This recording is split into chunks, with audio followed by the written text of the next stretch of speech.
Hola, ¿qué tal? Bienvenidos a un nuevo podcast de Día MSC. Desde el hermoso México de nuestros sueños, dicen que el mejor país del mundo en muchos aspectos, en la comida, en el paisaje, en los climas, tenemos todo. Bienvenidos a este podcast, gracias por acompañarnos por todos estos años. Hoy vamos a hablar de un tema muy interesante, algo que sabemos que ya está a punto de suceder y que va con dos cosas importantes. El primero, que va a existir una homologación de CURP y eso, por lo tanto, va a hacer que haya una homologación de bases de datos y, por lo tanto, los extranjeros van a tener que estar al corriente en su pago de impuestos, seguramente para poder procesar sus tarjetas de residencia y cosas así que hasta ahorita no se homologaban bases de datos. Vamos a ir definiendo todo esto. ¿Por qué este título tan duro, no? En primer lugar, hay que comprender que ya siendo residente, por ley ya tendrías que estar en orden con el SAT. No es algo nuevo. Es algo que no ha habido supervisión, es algo que era imposible de lograr hasta hoy con la ley como está y con las bases de datos como están. Pero entonces, pues te la podías pasar, ¿no?, hasta llegar a tu naturalización y tener tu nacionalidad mexicana y seguir recibiendo tus ingresos del extranjero sin necesidad de reportar nada ante el SAT. Sin embargo, con la homologación de base de datos podemos inferir que ya va a cambiar todo esto. Por lo tanto, vamos a platicar con el licenciado José Luis Aguado, vamos a ahondar en este asunto, les invito a que se quedan. Gracias por acompañarnos y licenciado Aguado, ¿cómo está? Muy buenas tardes. Pues muy feliz, también preocupado porque como que no empieza a volverse algo sencillo lo que está a punto de pasar y sobre todo, pues debe de ser muy bueno y al mismo tiempo debe de ser preocupante para aquellas personas que no habían estado cumpliendo con las reglas a cabalidad, porque son reglas que si bien estaban como en el stand-by de si debería o no debería de generarse, es una realidad que tiene que hacerse. O sea, no podemos evitar llegar a este punto de no cumplir con las obligaciones, pero ante esta digitalización y el establecer el CURP como un medio de identificación, vienen muchas preguntas al respecto que van a traer consecuencias para todas las personas. Sí, de hecho, es algo muy común que cuando van sucediendo cosas conforme avanza el tiempo, se van perfeccionando los métodos de control. Hace muchos años, cuando empezamos en esto, José Luis, la gente ni siquiera notificaba sus cambios de domicilio, ¿no? Y creo que todos los extranjeros que nos siguen saben que es una obligación. No notificaban su cambio en estado civil, ¿no? No notificaban su cambio de lugar de trabajo. Y con el tiempo han ido mejorando los sistemas de supervisión y el y el IMSS, el INM, perdón, ya te pone multas si no reportaste a tiempo. Pues porque también es algo lógico, ¿no? O sea, la labor del gobierno es recaudar impuestos y hacer que sus arcas crezcan. Entonces, lo que está sucediendo hoy en el gobierno de Claudio Sheinbaum, podemos inferir varias cosas, porque ella fue lo que sería lo equivalente a gobernadora de la Ciudad de México, para los extranjeros que no entienden términos como jefa de gobierno, ¿no?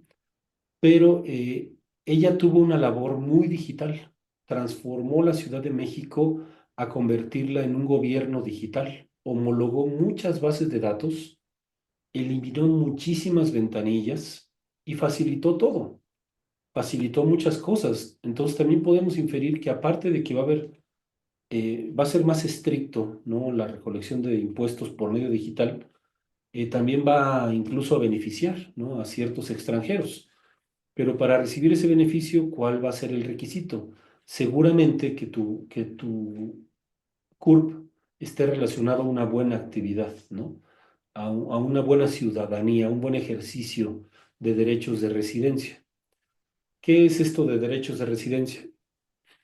Como turista, pues, tú vienes, gastas y el único impuesto que tienes que pagar, pues es el IVA, ¿no? Porque compras una Coca-Cola, que ya te fuiste a consumir unos alcoholes, que te subiste una lancha, ¿no?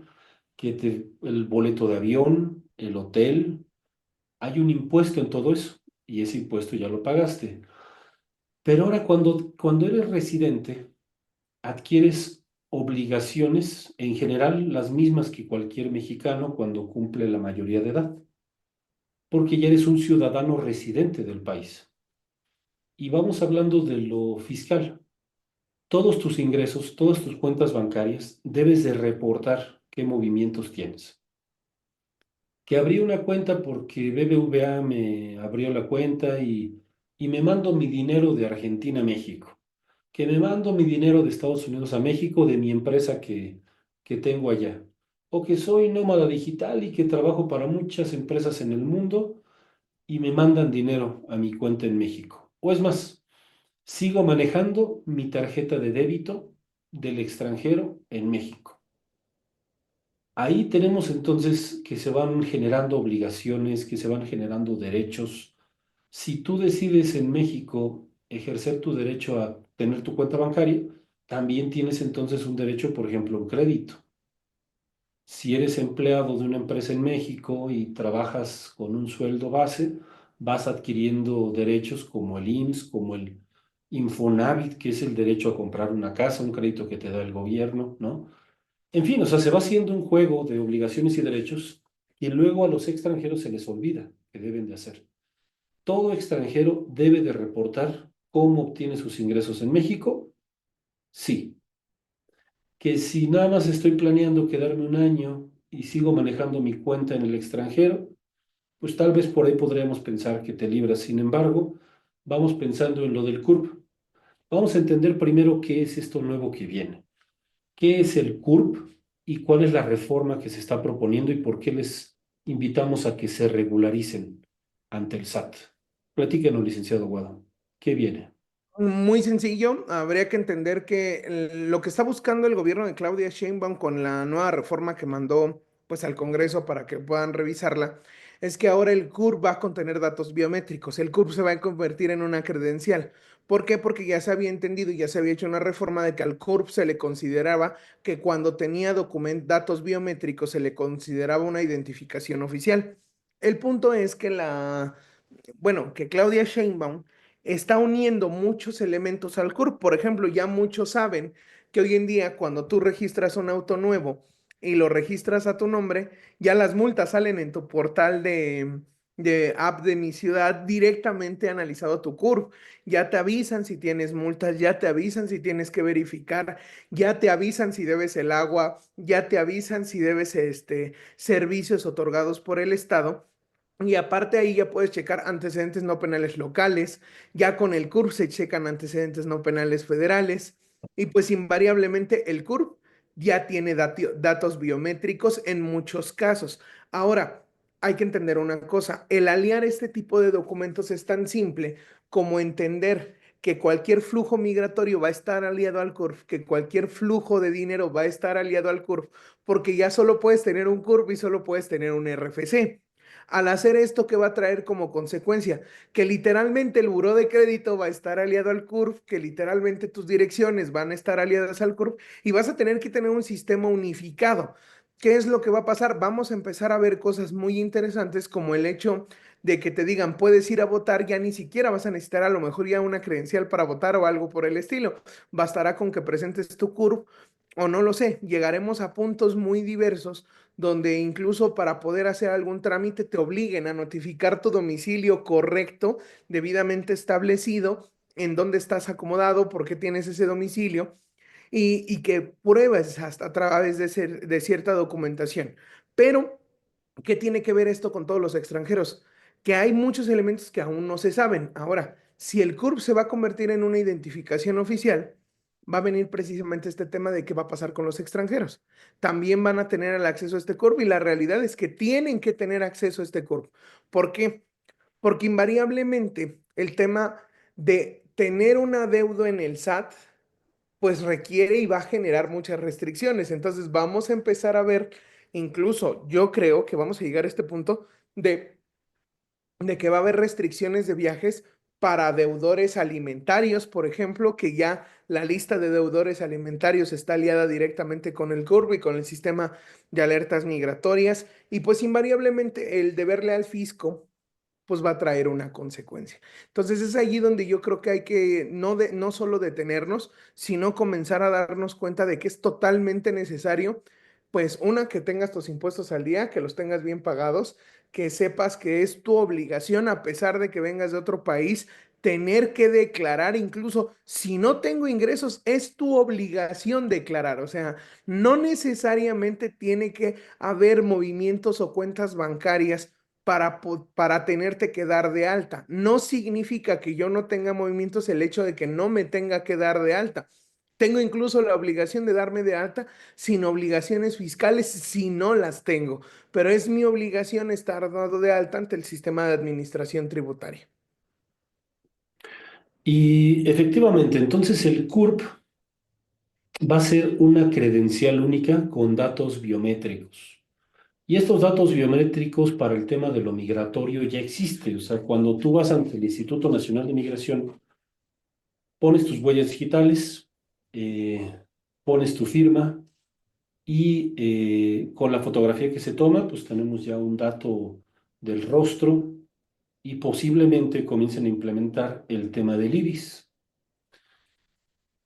Por lo tanto, cuando ya registramos nuestra tarjeta de residencia, ya tenemos datos biométricos otorgados.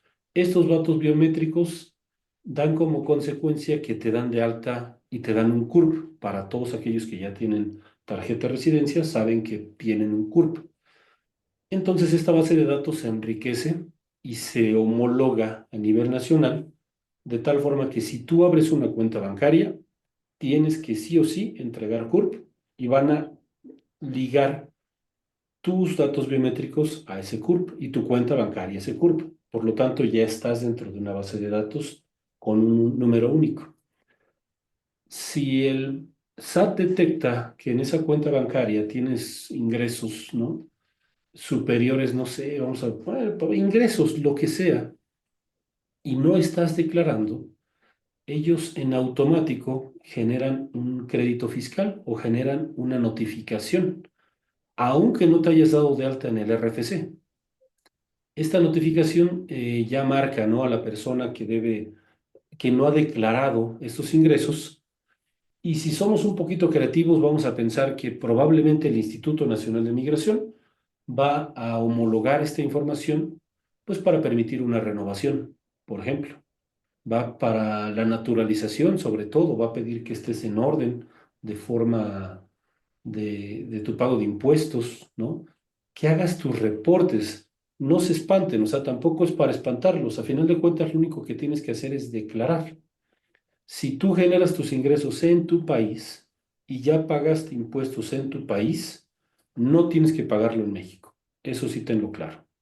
Pero tienes que demostrar que pagaste los impuestos en tu país o tenerlo, ¿no? Tener ahí una base de datos, un archivo con tus pagos de impuestos de tu país. Vas con Hacienda y le dices, ¿sabes qué? Ingresó esto a mi cuenta, pero son utilidades e ingresos de mi empresa en Estados Unidos. Y por lo tanto te declaro que no tengo cero utilidades en México. Utilidades en México es que tienes un negocio en México, te pagan en México, generas servicios en México profesionales, por ejemplo, de ingeniero, de doctora, y te están pagando en México, ahí sí estás generando los ingresos en México, por lo tanto tienes que pagar impuestos en México.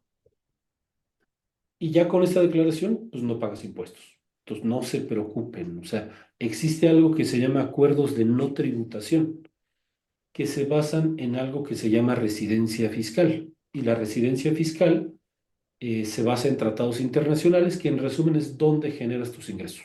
Esa sería la residencia fiscal, no nos hagamos pelotas. ¿Qué le recomendamos? Pues hay que ir buscando un contador. No es caro, no es difícil, ¿no? Hay que organizarnos, tampoco es para que se nos acabe el mundo. Simplemente tenemos que hacer lo que ya hacemos en nuestros países, estar en orden, declarar correctamente. Si tuvimos ingresos en México, pagamos impuestos. Si los pagamos en nuestro país y nada más nos los transferimos a México, pues solamente declarar eso, no pasa nada. ¿Qué recomienda, licenciado José Luis, para que podamos estar en orden en lo fiscal como residentes o para naturalizarnos. ¿Recomendamos algún abogado, algún contador, perdón? Sí, sí tenemos contador, ya saben, aquí llenen el formulario y pueden ponerle así de necesito hablar con su contador o necesito asesoría para ver mi tema de impuestos en México. Y obviamente les vamos a dar con personal que trabaja con nosotros de total y absoluta confianza, entendiendo que todos los procedimientos también que tienen que ver con contabilidad, háganlo con una persona responsable. No me dejará mentir, el licenciado Abraham hoy en día, yo creo que con toda la tranquilidad del mundo, cuando encuentras a la persona correcta, puedes darte el lujo de decir, es muy sencillo, porque una vez que encuentras a la persona correcta es muy sencillo, pero también tengan mucho cuidado, no me dejará mentir, el tiempo y los años dan la experiencia de poderles decir, también fue una pesadilla. Tremenda y horrible para nosotros el entender cómo debería de ser una contabilidad correcta. Hay muchísimas personas que presumen conocimiento, pero también tienen un gran abismo de ignorancia en tema impositivo, incluso dentro del propio gremio de los contadores. Pero entender algo muy importante, que yo esté en México en cualquier circunstancia no significa que no debo de pagar impuestos, porque todos pagan impuestos, hasta desde que te compras un dulce hasta si vas a pagarle a alguien en efectivo, ahí hay transacciones. Ahora, hay casos en los donde no se debe de pagar al fisco de manera real a través de una contabilidad. Sí, es real, hay situaciones. Sin embargo, todos estamos obligados a darse de alta, todos estamos obligados a tener un régimen fiscal, todos estamos obligados a hacer una declaración y todos estamos obligados a caer en este abismo de tener que llevar un contador a partir de que completamos obligaciones en México. Ahora van a estar aliadas al CURP, es una realidad y es una realidad que se va a volver ineludible y es una realidad que no vamos a poder evitar. Tal vez pueda tardar 6 meses, tal vez un año o tal vez lo veamos más cerca de lo que creemos. Por eso la recomendación clara es, una, síganos en todas nuestras redes sociales. Dos, por favor, acá abajo en los comentarios van a encontrar el link para poder llenar el formulario correspondiente para solicitar una asesoría con alguien de nuestro equipo. Y pues no lo olviden, estamos aquí como siempre para poderles dar la mejor información y pues muy agradecido, Abraham, de haber compartido el espacio contigo hoy. Igualmente, José Luis, y no se espanten, un buen contador les va a ayudar a pagar muy poquitos impuestos. Nada que ver con Europa, por ejemplo, que andan pagando el 30-35%. Aquí, si tienes poca actividad, pagas pocos impuestos. Esa es la realidad. En fin, muchísimas gracias por acompañarnos. Regálanos un like. Ya saben, dar compartir. Ahí en TikTok, pues sería guardar, ¿no? El archivo, el video para verlo y recomendarlo, compartirlo. Y pues como siempre nos despedimos dando gracias a nuestro community manager, Vico, que como siempre está atrás de estas grabaciones. Les dejamos nuestras redes sociales aquí alrededor y nos despedimos con nuestro grito de guerra, que pues ahora ya es mundialmente famoso. Nadie es ilegal en este mundo. Hasta luego. Luego.